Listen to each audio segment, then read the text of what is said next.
हरिहंत सिद्ध सूर्य उपाध्याय साधु सर्व अर्थ के प्रकाशी मांगलिक उपकारी है। तिनको स्वरूप जाने राग ते भरी जो भक्ति काय को नमाई स्तुति को जारी है।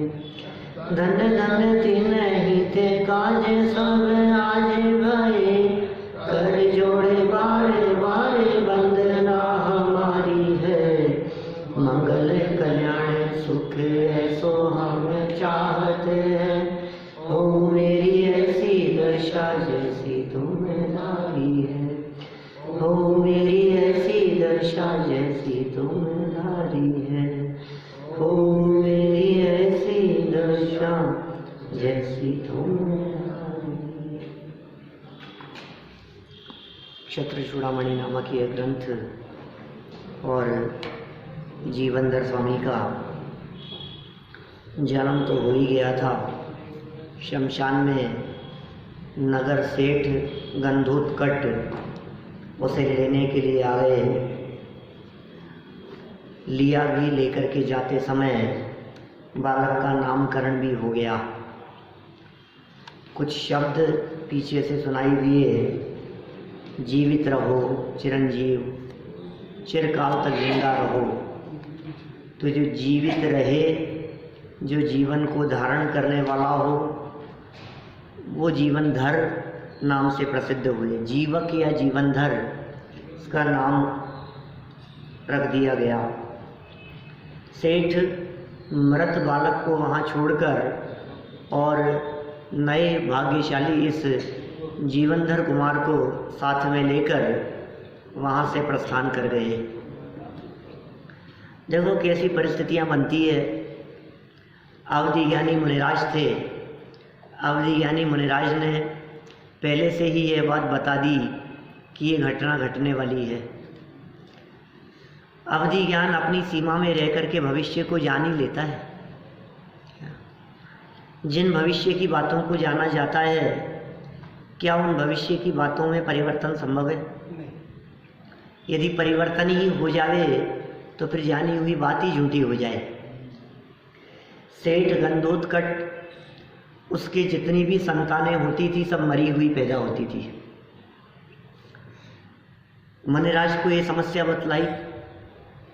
नगर में आए हुए अवधि ज्ञानी मुनिराज, उन्होंने ये कह दिया कि अब जो पुत्र होगा तुम्हारे वो भी मरा हुआ होगा, और इसे जाकर जब तुम शमशान में रखोगे, वहाँ इसका अंतिम संस्कार करोगे, तो तुम्हें वहीं तत्काल जन्मा हुआ एक जीवित पुत्र मिल जाएगा। वो इतना भाग्यशाली होगा कि उसके आते ही फिर आगे के तुम्हारे सभी पुत्र जीवित रहने लगेंगे। मृत पुत्र को रखा, नया पुत्र मिला। उसे तो पुत्र चाहिए था ना सिर्फ, लेकिन जो पुत्र मिला वो पुत्र बहुत भाग्यशाली था, अत्यंत सुंदर था और राजपुत्र था। क्योंकि उसकी माँ ने पिता की राजमुद्रा, अंगूठी जिस पर राज परिवार का पुत्र है ऐसा कुछ चिन्ह था, वो उस बालक को पहना दी थी।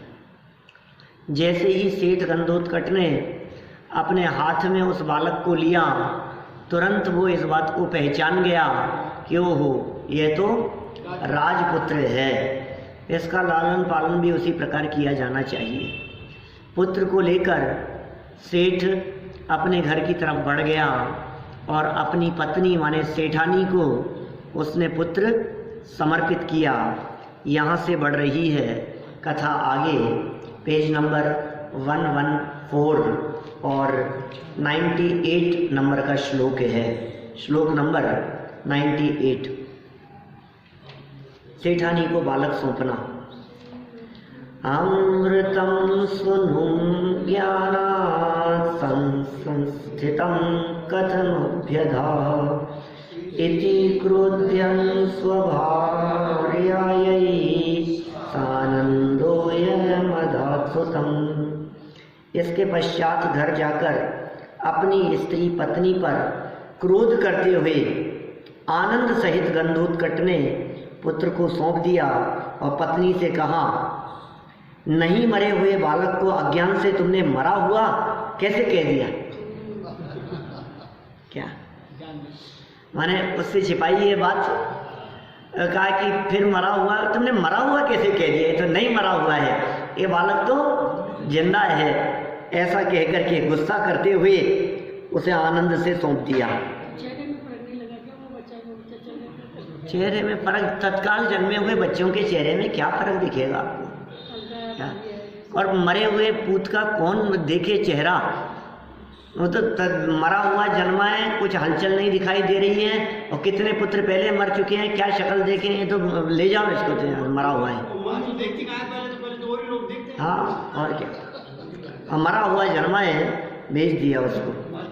देखिए, शमशान भूमि से घर लौटते ही सेठ ने सेठानी से क्रोधित होते हुए कहा, तुमने अज्ञान से जीवित बालक को मरा हुआ कैसे कह दिया? लो संभालो अपने पुत्र रत्न को।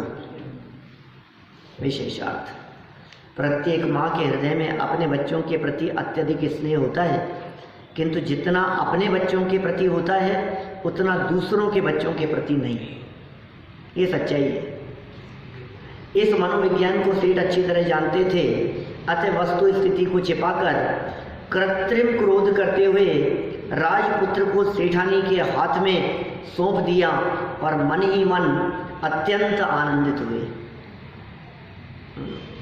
कथा को और आगे बढ़ाते हैं। चित्र दिया हुआ है नीचे, सेठ द्वारा सेठानी को पुत्र समर्पित।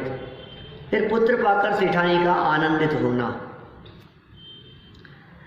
अभ्यनंदित सुनंदापि नंदनस्यावलोकनात् प्राणवत प्रीतये पुत्रा मृतोत्पन्नास्तु किं पुनः। सेठ की स्त्री सुनंदा भी पुत्र को देखने से अत्यंत आनंदित हो गई। नीतिकार कहते हैं, निश्चय से पुत्र सहजी प्राणों की तरह प्रीति के कारण होते हैं। फिर जो पुत्र मरकर पुनः जीवित हो जाए तो उसका कहना ही क्या है? मरे हुए पुत्र वापस जिंदा हो गया तो आनंद का ठिकाना ही नहीं रहा। गंधोत्कट सेठ की पत्नी माता सुनंदा भी पुत्र को जीवित देखते ही अत्यधिक आनंदित हुई, क्योंकि माता को पुत्र तो सहज ही अपने प्राणों से के समान प्रिय होते हैं। फिर जिस पुत्र को मरा हुआ समझा था, यदि वही पुत्र जीवित हो जाए तो उसके आनंद का तो कहना ही क्या है। माता सुनंदा के आनंद की सीमा नहीं रही, माने वो अपार आनंदित हुई। जन्मता हुआ बच्चा था तो कोई ऐसा फर्क भी नहीं दिखाई दे सकता है। विशेषार्थ, जब पुत्र का दर्शन मात्र ही माँ को अत्यधिक आनंद का कारण होता है, तब मृत घोषित हुए पुत्र के जीवित हो जाने पर माँ के आनंद का वर्णन करना संभव नहीं है। सेठ द्वारा सौंपे गए पुत्र को अपने हृदय से लगाकर सेठानी सुनंदा अति आनंदित हुई, बहुत आनंद विभोर हो गई। माँ विजया को तापसाश्रम में ले जाना। माँ विजया कौन थी? ये तो राजमाता, ये तो सत्येंद्र की पत्नी, ये जीवेंद्र की असली माँ। और ये सेठ की पत्नी का नाम क्या? सुनंदा। देखिए, देवता जननी मत्स्य बंधु विश्व परान्मुखी दंडकारणं मध्यस्थं मनैषी तापसाश्रमम्। वह देवी बंधुओं के घर जाने से विमुख इस जीवनधर की माता को दंडक वन के मध्य में स्थित तपस्वियों के आश्रम में ले जाती है। दंडक वन के बीच में तपस्वियों के आश्रम में वो देवी विजया माता को ले जाती है। अदरवाइज क्या होगा फिर? रानी विजया इस अवस्था में अपने भाई के घर जाना उचित नहीं समझती है। अतः देवी माता विजया के दंडक वन में स्थित तपस्वियों के आश्रम में ले गई। देवी का स्वस्थान की ओर सानंद प्रस्थान। अब देवी भी चले गई उसको छोड़ करके, काम खत्म देवी का। कृत्वा च तां तपस्यन्तीं सतोषा सामिषादगात् समीहितार्थ संसिद्धौ मनः कस्य न तुष्यति। इसके पश्चात उस रानी को तपस्चरण क्रिया में लगा करके संतुष्ट वह देवी किसी बहाने से चली गई। माने उसने देवी ने अपना देवीपना प्रकट नहीं किया, दासी बन करके आई थी, दाई बन करके आई थी सहयोग करने के लिए, भविष्य भी बतला दिया और विश्वास नहीं हो तो चिन्ह देख करके लक्षणों से सिद्धि कर दी कि तुम्हारा बेटा बहुत भाग्यशाली होगा, रात से ठाट बाट के साथ में पलेगा, ये सब बातें घोषित कर दी। देवी तो अवधि ज्ञानी थी, लेकिन यदि ये देवी रूप में प्रकट होती तो पता नहीं क्या परिस्थितियां बनती। तो ये बहाना बना करके वहाँ से चली गई, रवाना हो गई। अवधि ज्ञान में तो फर्क होता ही है, क्षेयोक्षम जन्य फर्क तो होगा ही। अवधि ज्ञान तो देव देवियों को सबको होता है, जितने भी देव होते हैं, जितने भी देवियाँ होती है, उनके एक अवधि ज्ञान होता है जिसका नाम क्या है भैया? भव प्रत्यय। सुने ना आपने? भव प्रत्यय वधिर देवनारकाणाम क्षेयोक्षम निमित्त है षड विकल्प है शेषाणाम। क्षेयोक्षम के निमित्त से 6 विकल्प वाला, आर्जव को भी याद है सूत्र, क्षेयोक्षम के निमित्त से 6 प्रकार के विकल्प वाला अवधि ज्ञान वो मनुष्य त्रियंशों के होता है। और देवों और नारकियों के जो अवधि ज्ञान होता है वह भव प्रत्यय नाम का होता है। फिर प्रश्न खड़ा किया टीकाकारों ने कि साहब यदि देवों के भव प्रत्यय अवधि ज्ञान मानेंगे तो सबका अवधि ज्ञान एक समान होने का प्रसंग आएगा, तो क्या वो अवधि ज्ञान क्षयोक्षमिक ज्ञान नहीं है? वो जो अवधि ज्ञान था देवों और नारकियों वाला, क्या वो क्षयोक्षम ज्ञान नहीं है? क्या वो क्षायिक ज्ञान है? नहीं है तो क्षयोक्षम ज्ञान ही। तो फिर क्या उसमें क्षयोक्षम का निमित्तपना नहीं है? क्षयोक्षम भी निमित्त है। तो फिर भव का मुख्य कारण है, इसलिए भव प्रत्यय कहा है। वहां भी देवों का सभी का अवधि ज्ञान एक समान नहीं होता, क्षयोक्षम के आधार पर उसमें तारतम्य रूप विविध प्रकार के भेद पड़ते हैं, इसलिए भव प्रत्यय के साथ साथ में वहाँ विविधता भी है। ठीक है ना? इसी तरह से देवों के अवधि ज्ञान में तो है ही, देवियों के अवधि ज्ञान में भी कुछ अल्पता है देवों की तुलना में। तो इस तरह से देव और देवियों के अवधि ज्ञान में फर्क है थोड़ा, लेकिन अवधि ज्ञान का स्वरूप तो वही है। द्रव्य क्षेत्र काल भाव की मर्यादा लिए हुए भूत भविष्य की बातों को जान लेवे, ऐसा अवधि ज्ञान का स्वरूप होता है। 5 ज्ञान वाला अवधि ज्ञान क्या होता है? हाँ हाँ हाँ, तो वही अवधि ज्ञान वही होता है। 5 ज्ञानों में जो अवधि ज्ञान होता है उसी का नाम अवधि ज्ञान है, बाकी अलग से कोई अवधि ज्ञान नहीं होता। देवों की भी वही अवधि ज्ञान होता है, मति श्रुत के बाद वाला अवधि। नारकियों के भी मति श्रुत के बाद वाला ही अवधि होता है, देवियों के भी मति श्रुत के बाद वाला ही अवधि होता है। मनेराजों के जो अवधि ज्ञान होता है वो भी मति श्रुत अवधि मने पर केवल ज्ञान में से ही अवधि ज्ञान होता है, कोई फर्क नहीं है। आप ऐसा भेद न समझें कि उनका अवधि ज्ञान अलग प्रकार का होगा और इनका अवधि ज्ञान तो 5 ज्ञानों वाला है। अवधि ज्ञान है ही 5 ज्ञानों में एक। ये भ्रम कैसे खड़ा हुआ आप जैसे स्वाध्यायियों को? क्षयोक्षम से हो जाता है, हाँ, तप से भी हो जाता है, क्षयोक्षम से भी हो जाता है। देखिए, मनोभिलषित अर्थ के सिद्धि हो जाने पर किसका मन संतुष्ट नहीं होता है? अर्थात सबका मन संतुष्ट होता ही है।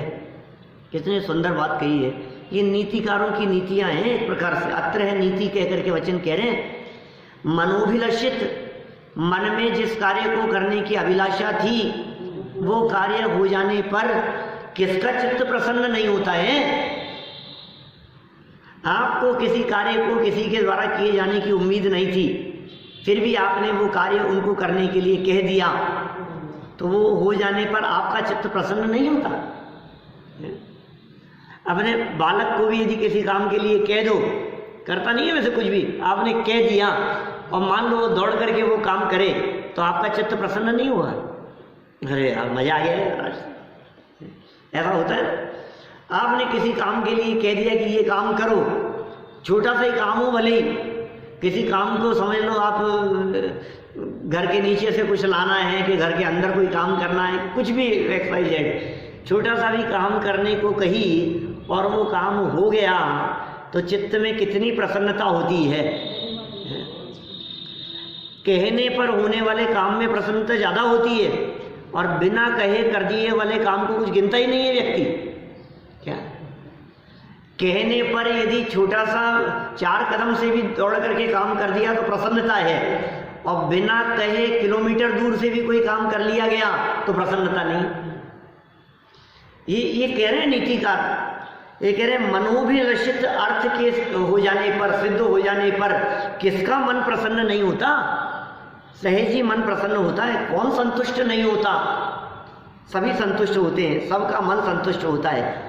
देखिए सरल अर्थ, वह देवी रानी विजया को तपस्वियों के आश्रम में से ले जाकर एवं तपस्विनी बनाकर, आर्य का बना दिया उसको, तपस्विनी बना दिया, साध्वी बना दिया, संतोष पूर्वक अपने स्थान को वापस चली गई। इच्छित कार्य होने पर किसका मन संतुष्ट नहीं होता? अर्थात सबका मन संतुष्ट होता ही है। माने इच्छित कार्य हुआ और मन को संतोष हो गया, लेकिन एक समस्या है, नीतिकारों ने ये बात तो लिखी है, इच्छित कार्य हो जाने पर मन को संतोष होता है। आप मन के संतोष के लिए इच्छित कार्य कराने की अपेक्षा न रखें। क्यों? क्योंकि इच्छाएं कभी किसी की पूरी होती ही नहीं है। क्या तो असंतोष ही हाथ लगेगा और क्या होगा?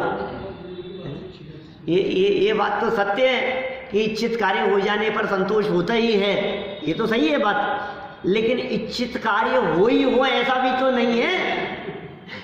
क्या आशा गर्त है प्रति प्राणी यस्मिन विश्वमनुपमम कस्य किम किए दायाति व्रथा वो विशेषता। गुणभद्राचार्य आत्मानुशासन नामक ग्रंथ में कहते हैं ऐसी बात। देखिए विशेषार्थ, संसार में कषाई जीव को सुख इतना ही है कषाइयों की बात कर रहे क्या करें, कषाई जीव को सुख इतना ही है कि मेरा कहा हो जाए बस, कि जिस कार्य को करने का राग भाव होता है वह कार्य पूर्ण होने पर उसका राग भाव निकल जाता है। मजा आ गया, ये काम हो गया। भैया ने कहा कि कैमरे लग जाने चाहिए और तुरंत कैमरे वाले को फोन कर दिया और अच्छा काम किया। क्या इन्होंने ऐसा कह दिया कि आज तो ट्यूबलाइट लग जानी चाहिए मेरे माथे पे, और माथे पे ट्यूबलाइट लग गई। अब देखो आप, काम हो गया। चिपके नहीं ट्यूबलाइट के, चमक गए ट्यूबलाइट की रोशनी में। तो कैसा लगता है, अपन ने कोई काम कहा और कहते ही वो काम हो गया तो चित्त की प्रसन्नता। ये कह रहे राग भाव, ये कषाई जीवों के काम है, लेकिन भैया ये कषाय सहित जीवों के काम है। और सुख इतना ही है जितना कार्य को करने का राग भाव होता है। माने उस कार्य को करने का जितना राग भाव था उतना ही काम हुआ। वह कार्य पूर्ण होने पर उसका राग भाव निकल जाता है और वह अपने कार्य को कृतार्थ अनुभव करने लगता है, सुखी मान लेता है। वास्तव में देखा जाए तो इच्छित कार्य पूर्ण होने पर उसे सुख नहीं हुआ। क्या इच्छित कार्य पूर्ण होने पर सुख नहीं हुआ, अपितु विशिष्ट कार्य करने का जो राग भाव था वह पूरा होने से सुखानुभव होता है। काम से मतलब नहीं है। क्या काम तो कोई बड़ी चीज थोड़ी ना है, लेकिन जो आदेश दिया है उसकी पूर्ति होने पर वो आनंद कुछ अपूर्व प्रकार का है। क्या लेकिन खेद की बात है कि अज्ञानी को उस समय दूसरा कार्य करने की इच्छा होती है। लो, ये इच्छाओं का अंत नहीं है, ऐसा बतला रहे हैं। एक इच्छा की पूर्ति हो जाने पर तुरंत दूसरी इच्छा, एक इच्छा खत्म नहीं हुई कि नई इच्छा प्रकट हो गई। ये खेद की बात है। और ये श्रृंखला कभी समाप्त नहीं होती। ओह क्या करें, बड़ी विचित्र परिस्थिति है कि इच्छाएं कभी समाप्त नहीं होती है। एक इच्छा की पूर्ति होने पर आनंद तो हुआ, लेकिन तत्काल ही दूसरी इच्छा जन्म ले लेती है। इसे खंडित करने के लिए तत्व ज्ञान की आवश्यकता है। अब क्या करें? ये जो तकलीफ हुई थी कषाय के कारण, तकलीफ हुई थी अपने राग भाव के कारण, तकलीफ हुई थी अपने मोह भाव के कारण, इसे दूर करने का क्या उपाय है?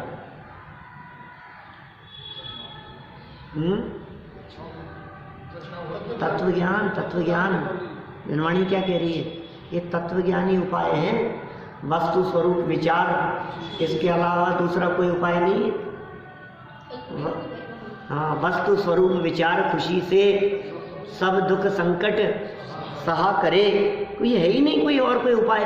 आप कर लो कितना भी, दुनिया आपके हिसाब से चलेगी नहीं, जगत आपके हिसाब से चलेगा नहीं, घर परिवार तुम्हारे हिसाब से चलेगा नहीं, शरीर तुम्हारे हिसाब से चलेगा नहीं, देह का परिणाम देह के हिसाब से होगा। मोटापा बढ़ रहा है, वजन बढ़ रहा है, कमजोर हो रहे हैं, वीकनेस आ रही है, यहाँ दर्द हो रहा है, ये हो रहा है, कौन किसके हिसाब से चले भाई? कोई काम नहीं आने वाले हैं। सच धज के जिस दिन मौत की शहजादी आएगी, ना सोना काम आएगा ना चांदी आएगी। ये सच्चाई है, भजन की लाइनें हैं। अब जितना चाहो इसमें जोड़ दो और दीपेश जी, क्या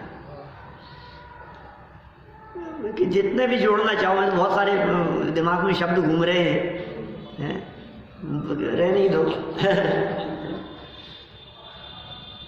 सज धज के जिस दिन मौत की शहजादी आएगी, ना प्रवचन काम आएगा ना श्रोता आएंगे, ना पत्नी काम आएगी ना बेटा आएगा। कितना भी लगा लो इसमें। ना परिवार काम आएगा ना समाज आएगा। बोलो, न पद काम आएगा न प्रतिष्ठा काम आएगी। कौन काम आएगा बताओ? ये समाज काम आने वाला है क्या? मैं यहाँ का अध्यक्ष हो गया, मैं यहाँ का मंत्री हो गया, कौन क्या काम आएगा बताओ मेरे को? अगले इलेक्शन में तुम उतर गए तो बस फिर खत्म। अब तुम्हारा क्या काम? क्या अटल जी को कौन पूछ रहा था? उतर जाने के बाद में कौन किसको पूछता है? अरे जिसकी संभावना नहीं दिखती है उसको भी कोई नहीं पूछता। जब तक संभावना दिख रही होती है तब तक तो फिर पूछते हैं, शायद ये मुख्यमंत्री बन जाए, शायद ये प्रधानमंत्री बन जाए। क्या आज आडवाणी को कौन पूछ रहा है? खत्म हुए, खत्म है। अब क्या है जिंदगी? सपने देखते रहे कितने भी। ये कह रहे हैं यहाँ पर कभी भाई साहब आपकी इच्छाएं पूरी नहीं होंगी। अनंत हैं इच्छाएं और उन इच्छाओं का अंत संभव नहीं है। तो फिर कैसे पाएं उसके पार, कैसे सुखी हों हम? सुखी होने का उपाय क्या है? तो इन्होंने कहा तत्व ज्ञान की आवश्यकता है एकमात्र, और कुछ नहीं। देवी को रानी विजया की सहायता करने का राग भाव था, ये राग भाव आया था, उसकी पूर्णता हो गई। अतः देवी अपने को कृतार्थ मानकर आनंद का अनुभव करती हुई अपने स्थान को वापस चली गई। ऐसा होता है, अनेक लोग न मालूम कहाँ से सहयोग करने के लिए आ जाते हैं और काम पूरा हो जाने के बाद में कहाँ गायब हो जाते हैं। आप सोचते, आप तलाशते रहते हैं उन व्यक्तियों को, गायब ही हो जाते हैं। अनजान व्यक्ति सड़क चलते जंगल में एकदम अचानक, जहाँ कोई नहीं था वहाँ अचानक से कोई व्यक्ति आ गया आपकी हेल्प करने के लिए। हेल्प की और बाद में काम हो गया और फिर आप ढूंढ रहे हैं वो पता नहीं कहाँ चला गया। सहयोग करने के लिए आया था। जैसे कभी कभी अपने को ऐसा लगता है कोई फरिश्ता उतर करके आ गया आसमान से, ऐसा हो जाता है। ये देवी आ जाते, ऐसे ऐसे देव लोग आ जाते हैं सहयोग करने के लिए। यद्यपि वैमानिक देव तो इस काल में आते नहीं हैं, इस पंचम काल में, इस निकृष्ट दुखमा काल में वैमानिक देव यहाँ क्या करने के लिए आए। लेकिन व्यंतराधिक भवनवासी व्यंतर ज्योतिषिक भवन त्रिकों में से कोई देव यहाँ यह सब कार्य करते हुए, क्रियाकलाप करते हुए दिखाई देते हैं। जिनेंद्र देव के जो भक्त होते हैं उनका सहयोग करते हुए दिखाई देते हैं। ये सब कार्य जगत में होते हैं। इनको मानना नहीं, इनको पूजना नहीं। जो इनको पूजे क्या, ये उनके ऊपर हावी रहते, फिर आप उनके चंगुल में फंस जाएंगे। और आप इनसे दूर रहेंगे तो ये आपकी आकर के सेवा करेंगे, आपका सहयोग करेंगे। इसलिए सावधान रहिए। देखिए, अपने स्थान पर वह देवी वापस चले गई। रानी विजया का वन में वास। रानी विजया भी वन में ही निवास करने लगी। 102 नंबर का यह श्लोक है। देखिए क्या कहते हैं। अवासीद्राज पत्नी च वत्सं निज मनोरहे जिन पादाम्बुजं चैव ध्यायन्ति हन्त तापसी। खेद की बात है कि तपस्विनी राजा की स्त्री पटरानी विजया अपने मन रूपी घर में पुत्र जीवंदर कुमार का जैनेन्द्र के चरण कमलों का भी ध्यान करती हुई निवास कराती है। क्या कह रहे हैं, क्या क्या बात कह रहे हैं। देखो, खेद की बात है कि तपस्विनी राजा की स्त्री, तपस्विनी कौन, ये पटरानी विजया, राजपत्नी। तापसी भी शब्द का प्रयोग किया और राजपत्नी शब्द का भी प्रयोग किया। कोई तापसी का अर्थ कुछ पता नहीं क्या समझे, लेकिन तापसी का अर्थ तपस्विनी, ये तापसी का अर्थ होता है। और राजपत्नी राजा की पटरानी विजया अपने मन रूपी घर में पुत्र जीवंदर कुमार का जैनेन्द्र के चरण कमलों का भी ध्यान करती हुई निवास करती है। देखो, अतिशय खेद की बात है कि राजा सत्येंद्र की रानी विजया तपस्विनी के रूप में वन में तप कर रही है, परंतु वह अपने मन रूपी मंदिर में जिनेन्द्र भगवंतों के चरण कमलों और अपने पुत्र का ध्यान करती रहती है। भले ही तपस्विनी हो गई हो, भले ही घर छोड़ दिया हो, भले ही त्यागी हो गई हो, वैरागी हो गई हो, संयमी हो गई हो, लेकिन उसके बावजूद भी उसके चित्त में वो बार बार पुत्र का स्मरण हो आता है। मतलब यहाँ ये नीतिकार शिक्षा देना चाहते हैं कि भाई तपस्वी हो जाने के पश्चात घर गृहस्थी का स्मरण हो आना तो योग्य नहीं है। क्या उनका तो स्मरण हो ही नहीं, घर परिवार वालों का, अपने भक्तों का भी स्मरण ना हो, श्रावकों का भी स्मरण ना हो।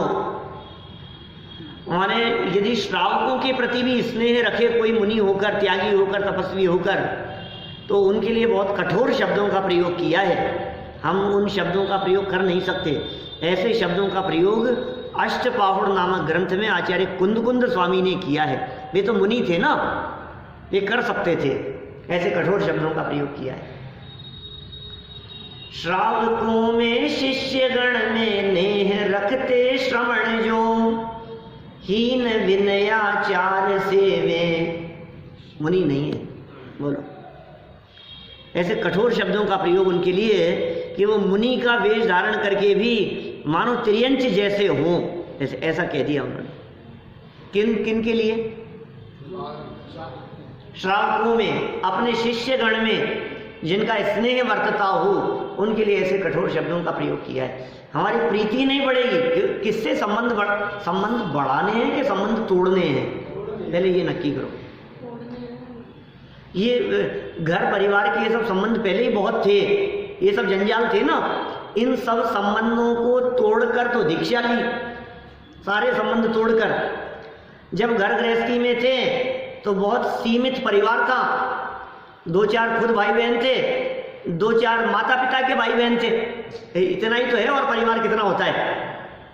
खुद के भाई बहन, उनका परिवार, और अपने माता के भाई बहन, मामा मौसी आदि, और पिता के भाई बहन, चाचा ताऊ बुआ आदि, हो गया। इतना ही परिवार होता है, और कितना है?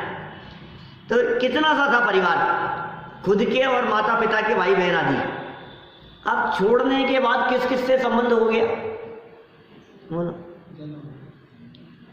हर नगर में, हर शहर में हमारे वहाँ वो हैं, वहाँ वो हैं, वहाँ वो हैं, वहाँ वो हैं, कितना लंबा सब कुटुंब फैल गया।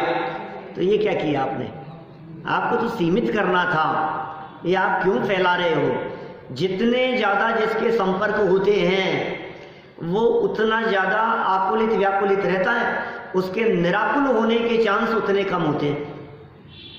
ये वस्तु स्वरूप है। ये त्यागियों की अपेक्षा से बात है, संयमियों की अपेक्षा से बात कर रहे हैं हम, आपकी हमारी बात नहीं है। एक लेवल तक तो वो फिर वो बढ़ते ही हैं वो संपर्क। अभी गृहस्थ श्रावकों की बात नहीं, ये कह रहे हैं तपस्वी होकर के पुत्र का ध्यान करना ये योग्य नहीं था, लेकिन वो जिनेंद्र भगवान के भी चरणों का स्मरण करती है और बार बार में अपने पुत्र का भी स्मरण करती है। और उसके दिमाग में एक बात यह भी तो है कि भाग्यशाली होगा और इसी भाव से मोक्ष जाएगा। तो उसे जिनेंद्र के रूप में अपने पुत्र भी दिखते हैं। क्या तो लगता है कि वो मेरा बेटा है ना, तो भगवान बनेगा क्या? मैं भी उसके चरणों की सेवा करूंगी, मैं भी उनकी भक्ति करूंगी, ऐसा उसको फील होता है। देखिए, श्रावक के जीवन में पाप पुण्य के परिणाम चलते रहते हैं। सच्चे देवादि की प्रतीति हो तो पुण्य परिणामों को कुछ अंशों में स्थान रहता है, अन्यथा केवल पाप परिणामों का ही एक छत्र राज्य रहता है। किसके जीवन? श्रावक के जीवन में। श्रावक के जीवन में जब सच्चे देवशस्त्र गुरु का सानिध्य हो गया, सच्चे देवशस्त्र गुरु का समागम हो गया, देव मिल गए, गुरुओं के चरणों की शरण में आ गए, तो समझ लीजिए पुण्य परिणामों का कुछ अंश जगह है और बाकी तो पाप का ही साम्राज्य है। मंदिर में कितनी देर बैठते हो, बाकी तो सब दुकानदारी में बीतता है ना समय। आप भले मन ही मन कितना भी मुस्कुराते रहो, कहते रहो हम बहुत धर्मात्मा हैं, हम बहुत पुण्यात्मा हैं, हमने बहुत, अरे हम कितना, हम तो बहुत अच्छे था, अब तो जीवन बहुत बदल गया था हमारा, लेकिन तो भी सच्चाई यही है कि पलड़ा तो वही भारी है। घर गृहस्थी और दुकान वाला ही। एक आध 2 घंटा मंदिर में आकर हम अपने आप को धर्मात्मा कहना चाहते हैं, कहलवाना चाहते हैं औरों से, हम ये प्रदर्शित करना चाहते हैं हम कितने बड़े धर्मात्मा हैं। देखो आप आजकल तो सब सुबह शाम दोनों टाइम क्या, अब जिसकी बन जाए क्या। देखो या तो सामान्य बात है जो अपने ऊपर लागू कर ले, जो जिस पे लागू करे क्या, किसी को और कोई दूसरा नहीं दिखता, सबको खुद ही दिखते हैं। मुझे मालूम है, मैं जब यहाँ माइक से कोई भी बात कहता हूँ तो अनेक लोगों में से सब अपने अपने ऊपर फील करते रहते हैं कि ये तो मेरे ऊपर कही है, ये बात तो मेरे लिए कही गई है, ये तो मेरे लिए कह रहे हैं। अब भले वो जनरल बात हो, शास्त्र की बात हो, जो बात शास्त्र में कही गई है, मैं थोड़ी ना कह रहा हूँ, ये कह रहे हैं यहाँ पर। अब इनकी बात तो भूल गए, तो कहा आप तो हमारी पिक्चर बना रहे हो। गजब हो गया भाई। मैं तो यहाँ की कह रहा हूँ, श्रावक के जीवन में, ये यहाँ पढ़ो लाइनें, शास्त्र की लाइनें क्या है। श्रावक के जीवन में पाप पुण्य के परिणाम चलते रहते हैं। श्रावक के जीवन में अकेले पुण्य के परिणाम या धर्म हो ऐसा नहीं होता। पाप पुण्य के परिणाम तो चलते ही रहेंगे, पाप के बाद में पुण्य और पुण्य के बाद में पाप, और फिर पाप के बाद में पुण्य, फिर पुण्य के बाद में पाप, ये चलते ही रहेंगे। जैसे दरवाजे होते हैं ना, एक पहले बंद होता है और दूसरा पीछे बंद होता है, दोनों साथ में नहीं होते, क्रम से ही होते हैं। पैर होते हैं ना, आगे पीछे चलते हैं, ऐसी स्थिति है यहाँ भी। सच्चे देवादिक की प्रतीति हो, अब पाप पुण्य में से यदि सच्चे देवादिक की प्रतीति हो तो पुण्य परिणामों का कुछ अंशों में स्थान रहता है, कुछ अंशों में। कब? सच्चे देव, सच्चे शास्त्र, सच्चे गुरु जनवाणी, इनका सानिध्य समागम मिला तो कुछ अंशों में किसका रहेगा? पुण्य परिणाम का स्थान रहता है। धर्मात्मा हो गए ये तो कह ही नहीं रहे हैं, ऐसा पुण्यात्मा हो गए ये भी नहीं कह रहे हैं। और कुछ अंशों में पुण्य किया है, कितना परसेंटेज लगाओगे तो फेल हो गए। 24 घंटे में से कितने घंटे बतलाओ? 24 घंटे में से 6 घंटे जनवाणी के लिए दो तो 25% है। 24 घंटे में से 8 घंटे यदि इस अध्ययन मनन है जनवाणी के सानिध्य में, 24 में से 8 घंटा बिताओ तो 33% से पास हुआ है। 33% वाला पास होता है क्या? 36 वाला होता है? अब 36 के लिए आपको 9-10 घंटा पढ़ना पड़ेगा। बोलो आप, यहाँ तो पास भी नहीं है, सब फेल है। बोलो, अब आप कह रहे हो हम तो धर्मात्मा, हम तो पुण्यात्मा और हमने तो खूब किया है। कौन सा धर्मात्मा, कौन सा पुण्यात्मा? सारा जीवन तो पाप में बीत रहा है, फिर अपने आप को पुण्यात्मा छोड़ धर्मात्मा कह रहा है अपने आप को। धर्म समझता नहीं है, असली धर्म की खबर नहीं है, वस्तु स्वभाव धर्मों को पहचानता नहीं है, और धर्मात्मा का अपना बैच लगा रखा है, मैं धर्मात्मा हूँ साहब। क्या कह रहे हैं यहाँ? सच्चे देवादि की प्रतीति हो तो पुण्य परिणामों को कुछ अंशों में स्थान रहता है, अन्यथा अदरवाइज क्या होगा? केवल पाप परिणामों का ही एक छत्र राज्य रहता है। कहाँ? गृहस्थ दशा में। अच्छा, जिस दिन यहाँ नहीं आए सुनने के लिए उस दिन किसका राज्य था आपके दिमाग में, दिलो दिमाग में? पाप परिणामों का ही साम्राज्य था ना। टीवी के सामने, बीवी के सामने, दुकान पे बैठे हुए ग्राहकों के सामने माथा पचाते हुए इधर उधर भागदौड़ करते, आज क्यों नहीं आए, कि नहीं वो आज थोड़ा एक ग्राहक को, आज संडे है, आज उसको आना था, आज ऐसा हो गया, आज ऐसा हो गया, आज उसके साथ में मीटिंग थी। क्या हावी हो रहा है? ये कह रहे एक छत्र राज्य रहता है, थोड़ा सा पुण्य परिणाम से दूर हटे और पाप का एक छत्र राज्य है। थोड़ा सा जनवाणी के सानिध्य में आ जाओ तो परिणामों में शांति रहती है, निराकुलता रहती है, और जनवाणी से थोड़ा सा दूर हटो तो कषाएं, आकुलता, राग द्वेष, मनमुटाव, झगड़ा, विवाद, नासमझी, ये क्या चलता रहता है बोलो आप, ये इससे दूर होते। तो क्या करें? उससे बचना हो। यदि वहाँ आकुलता दिखती हो, यदि वहाँ टेंशन दिखती हो, यदि वहाँ घबराहट दिखती हो, तो क्या करें? एक ही उपाय है, जनवाणी की शरण में आ जाओ। तत्वज्ञानी शरण है, दूसरा कोई शरण नहीं। आपको यदि वहाँ घबराहट दिखती है, आपको यदि वहाँ आकुलता दिखती है, आपको यदि टेंशन दिखती है, आपको यदि ऐसा लगता है कि मैं डिप्रेशन का शिकार हो रहा हूँ, जनवाणी है, माँ है तेरे साथ में, ये जनवाणी माँ ही शरणभूत है। क्या कह रहे हैं? अन्यथा क्या होगा? पाप परिणाम का ही एक छत्र राज्य का मतलब जानते हैं आप क्या होता है? इसके अलावा दूसरा कुछ नहीं है, दूसरा ऑप्शन ही नहीं होने का नाम होता है एक छत्र राज्य। ऑप्शन ही नहीं है, माने हमारे पास कोई ऑप्शन, तो ये तो साहब जैसे किसी प्रोडक्ट के बारे में कह दो, जैसे किशन पोल बाजार में फर्नीचर में तो एक छत्र राज्य है इनका, है? किसी फील्ड में किसी जगह पर किसी के बारे में नहीं कह रहे, यहाँ इस फील्ड में तो इनका एक छत्र राज्य, इन्हीं का चलता है, दूसरा कोई है ही नहीं, नामो निशान लेने वाला भी नहीं है, दूसरा चर्चा ही नहीं है किसी और की, एक छत्र राज्य है।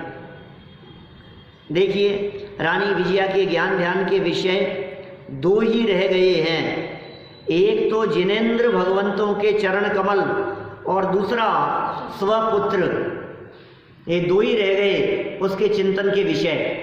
माने रानी विजया के चिंतन में इन दो के अलावा तीसरा और कोई नहीं आता।